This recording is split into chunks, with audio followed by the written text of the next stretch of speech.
mba mangataka amintsika malagasy rehetra tena mba fangatana ny azao itsika hoe fanatambatra Andriamanitra momosy ray niza mipetraka eto amin'ny timosy tia malagasy tahotra mba janony ty resaka fiavina tena mba janony io ny zanatsika ny reto fa mifanambady fa manino mbola manao an'io resaka fiavina io avela ho any io fa rehefa te hiovatsika dia anisan'ny fiovana tokony alantsika zany resaka zany fa tsy tokony misy tsony zany resaka zany zay ny voalohany ny afatra faharoa dia te hanafatra ihany koa amin'ity resaka Facebook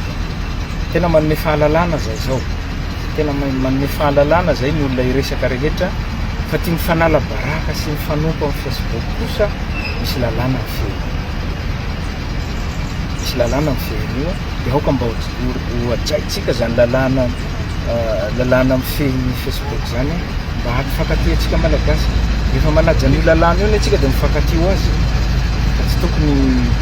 ho any amin'ny Facebook any no mifanompo sy mifanala baraka zay ny faharoa ny fahatelo marobe ny olona zay mitondra ny anaranay ao amin'ny fiadidiana ny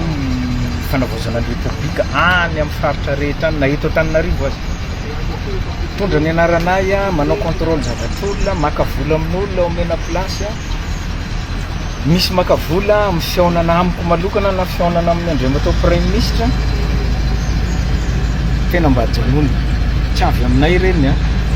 raha misy manao an'ireny aminareo samboly zay ny avy aty aminay misaotra